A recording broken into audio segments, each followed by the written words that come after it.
नमस्कार पेंशन धारकों, आप सभी का स्वागत है एक बार फिर से इस चैनल पर। दोस्तों, पेंशन धारकों के लिए आज की प्रमुख बड़ी खबरों को लेकर हम इस वीडियो में हाजिर हो चुके हैं, जिसमें दोस्तों ईपीएस 95 पेंशन धारकों को ईपीएफओ के द्वारा एक नया टेबल जारी करके उन सभी के पेंशन वितरण के बारे में बता दिया है, जिसके बारे में संपूर्ण जानकारी यहाँ पर आप सभी को देने वाले हैं। साथ ही साथ जो पेंशन बढ़ोतरी की तारीख थी वो जारी होने के बाद पेंशन आपके बैंक खाते में कब से आना शुरू हो जाएगी, इसके बारे में भी इस वीडियो के अंदर संपूर्ण जानकारी बताएंगे।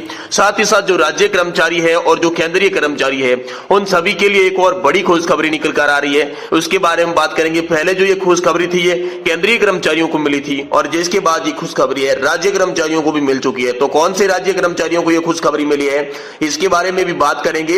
इसलिए दोस्तों आपसे निवेदन है कि अगर आप पेंशन धारक है, ईपीएस 95 पेंशन धारक है, राज्य कर्मचारी या फिर सरकारी कर्मचारी है, तो दोस्तों आपसे निवेदन रहेगा कि आज की इस वीडियो को आप लास्ट तक देखें, जिससे मैं आपको दोस्तों इस वीडियो के अंदर पूरी जानकारी पेंशन से रिलेटेड जितनी भी आज की प्रमुख बड़ी खबरें हैं, आप सभी के लिए क्या खुशखबरी है, क्या निर्णय, क्या फैसले आप सभी के लिए हुए हैं, इसके बारे में एक एक करके पूरी जानकारी विस्तार से बताऊंगा। इसलिए दोस्तों आपसे निवेदन है कि आज के इस वीडियो को आप पूरा जरूर देखें और इससे पहले दोस्तों आप चैनल पर नए तो चैनल को सब्सक्राइब कर दें और वीडियो को लाइक कर दें। तो चलिए दोस्तों जानते हैं आप सभी के लिए पहली बड़ी खुशखबरी क्या निकल कर आ चुकी है। जी हाँ दोस्तों, सभी केंद्रीय कर्मचारियों के लिए बड़ी खुशखबरी है। एक बार फिर से डीए में 4% की बढ़ोतरी के साथ ही अब उन्हें 46% डीए का लाभ मिलेगा। जी हाँ दोस्तों, आप सभी के लिए बड़ा आदेश सामने आ चुका है।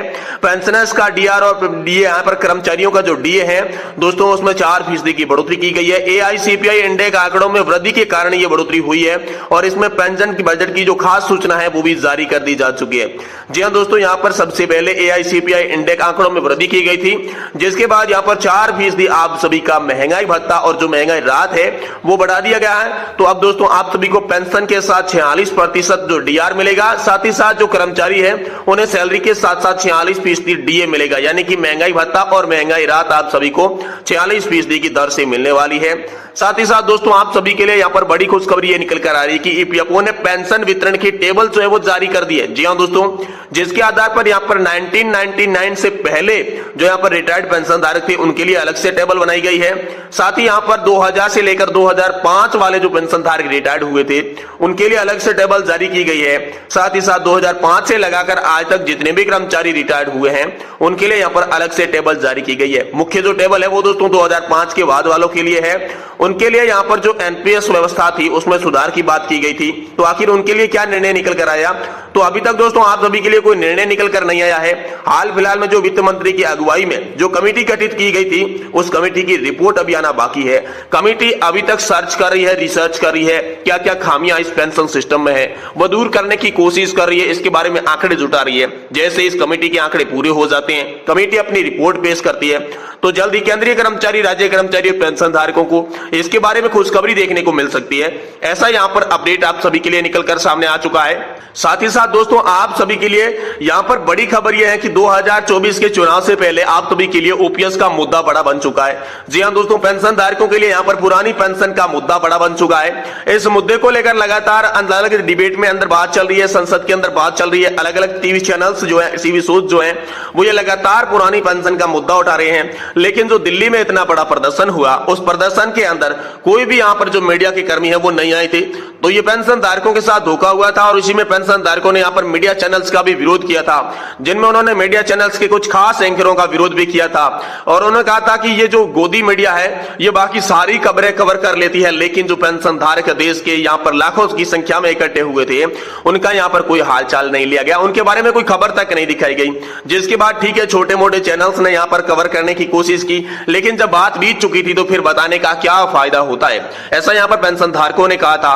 क्योंकि पेंशन धारक इतनी संख्या में वहां पर गए थे, लेकिन कोई नेशनल चैनल का मीडिया को कर्मी, कोई रिपोर्टर वहां पर उनका हालचाल जानने नहीं गया और न ही किसी नेता ने उन्हें होल दिया। नेता लगातार आश्वासन देते रहे, लेकिन यहाँ पर जो रामलीला मैदान के अंदर विशाल धरना प्रदर्शन, विशाल रैली जो की गई थी उस रैली का असर अब ये हुआ है कि दोस्तों आम लोकसभा चुनाव 2024 से पहले आप सभी के लिए बड़ी खुशखबरी निकल कर आ सकती है। क्योंकि यहाँ पर कर्मचारियों ने खुला ऐलान कर दिया है कि अगर लोकसभा चुनाव 2024 से पहले पेंशन धारकों की तमाम तमाम मांगे मंजूर नहीं की गई थी। तो पेंशन धारक एक बार फिर से देश में बड़ा आंदोलन के साथ साथ 2024 के चुनाव में सरकार को मुंह तोड़ जवाब देने के लिए तैयार रहेंगे। पेंशन धारकों की थीम मुख्य यही है कि जो पेंशन का काम करेगा वही देश में राज करेगा। इस थीम को लेकर पेंशन धारक लगातार चल रहे हैं और इसी थीम के आधार पर यहां पर एनएससी राष्ट्रीय संघर्ष समिति हो गई या फिर अलग अलग संगठन हो गए, जो कि कमांडर अशोक जी रावत है, साथ ही साथ विजय जी बंधु है, अलग अलग नेता संगठन, यहां पर प्रतिपक्ष के नेता है कुछ, तो लगातार पेंशन धारकों की जो आवाज उठा रहे हैं उनका एक ही कहना है, वह यही बताते हैं कि अगर पेंशन धारकों की मांग 2024 के चुनाव से पहले मंजूर नहीं की गई थी तो पेंशन धारक देश में एक बार फिर से इतना बड़ा आंदोलन करेंगे कि यहां पर जो सरकार है उसकी नींव को हिलाकर रख देंगे। और साथ ही आंदोलन से बात नहीं बनी तो मुख्य यही है कि 2024 का चुनाव जिसके अंदर जो पेंशन का काम करेगा उसी पार्टी को वोट मिलेगा, ऐसी थीम यहां पर पेंशन धारकों ने लगा रखी है। तो इसी पेंशन धारकों की थीम को देखते हुए अब मोदी सरकार के कुछ जो यहां पर एमएलएज है, कुछ एमपीज है, कुछ नेतागण हैं, उसके जहन में भी यह मुद्दा आया। लगातार वह पेंशन धारकों से मुलाकातें कर रहे हैं, पेंशन धारकों को उनका हक दिलाने के लिए यहां पर लगातार कोशिशें की जा रही है, ऐसे आश्वासन मिल रहे हैं। तो दोस्तों आप सभी के लिए जो पहले की मोदी सरकार ये साफ मना करती आई है कि ओपीएस का मुद्दा बिल्कुल नहीं चलेगा, ओपीएस देश की अर्थव्यवस्था को खोखला कर देगी, हम ओपीएस नहीं लागू करेंगे, ये साफ बात थी। ऐसा पहले यहां पर बीजेपी के अनेक नेताओं ने कहा था, लेकिन अब वही नेता वोट के लालच में दोस्तों लगातार अब यही करते दिख रहे हैं कि पेंशन धारकों के पास जा रहे हैं, पेंशन धारकों की बातें सुन रहे हैं, उन्हें आश्वासन दे रहे हैं कि अब यहां पर आपकी मांगे मंजूर होने वाली है। तो वही है मोदी सरकार जो कि पहले की थी, जो साफ मना करती थी कि पेंशन लागू नहीं करेंगे, ओपीएस लागू नहीं करेंगे, लेकिन चुनाव को नजदीक देखते हुए अब ओपीएस के मुद्दे पर यही सामने बोलने लग गए हैं। तो दोस्तों इससे आपको एक सबक मिल सकता है, आपको एक बड़ी अच्छी खबर भी मिल सकती है। इसके साथ साथ अच्छी खबर यह मिल सकती है कि चुनाव के कारण ही मोदी सरकार आपकी पेंशन मंजूर करेगी। दोस्तों पेंशन धारकों को पेंशन चाहिए, चाहे वो चुनाव के कारण मंजूर करे या किसी और कारण, लेकिन पेंशन धारकों को उनका हक, उनकी पेंशन चाहिए। तो ये खबर आप सभी के लिए अच्छी निकल कर आ सकती है। पेंशन धारकों के लिए 2024 के लोकसभा चुनाव से पहले बड़ी खबर यही निकलकर सामने आएगी कि पेंशन धारकों की ओपीएस सिस्टम लागू कर देनी चाहिए।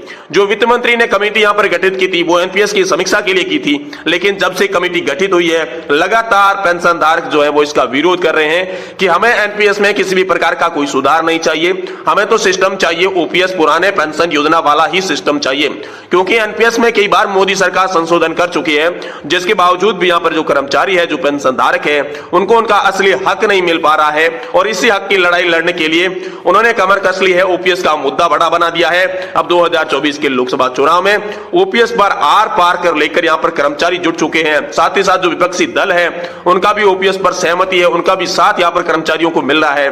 तो दोस्तों आप जान सकते हैं कि जब इतने सारे नेता, इतने सारे प्रतिपक्ष के यहां पर जो साथ मिल रहा है तो कर्मचारियों का मुद्दा कितना बड़ा बन चुका है। अब जल्दी से जल्दी आपको इसके बारे में खुशखबरी देखने को मिल सकती है, लेकिन हाल फिलहाल में जो मोदी सरकार है उसने ऐसा कोई आदेश जारी नहीं किया है। जैसे ही आप सभी की पुरानी पेंशन योजना को लेकर या फिर नई पेंशन योजना के अंदर जो आपकी पेंशन बढ़ोतरी की बात चल रही थी, उस पेंशन योजना की बढ़ोतरी को लेकर या फिर जो 15,000 रुपए की सैलरी लिमिट खत्म कर दी गई थी और जिसके बाद कह दिया गया था कि एक्चुअल बेसिक सैलरी के आधार पर आपको पेंशन दी जाएगी, तो ये पेंशन कब मिलेगी, क्या 2024 से पहले ओपीएस लागू की जाएगी, इन तमाम खबरों के लिए आप हमारे चैनल को सब्सक्राइब कर दें। समय समय पर हम आपको पेंशन से रिलेटेड हर बड़ी खबर दिखाते रहते हैं, इसलिए दोस्तों चैनल को सब्सक्राइब करें। और आज की वीडियो की जानकारी आपको पसंद आई है तो वीडियो को लाइक करें। दोस्तों इस वीडियो के अंदर कोई कमी रही है तो वो हमें कमेंट बॉक्स में जरूर बताएं। साथ ही साथ अगर आपका कोई सवाल है तो वो सवाल भी आप हमें पूछ सकते हैं। आने वाले नेक्स्ट वीडियो के अंदर इस सवाल का भी जवाब देने की पूरी कोशिश करेंगे। तो दोस्तों आप सभी का वीडियो देखने के लिए बहुत बहुत धन्यवाद। जय हिंद, वंदे मातरम।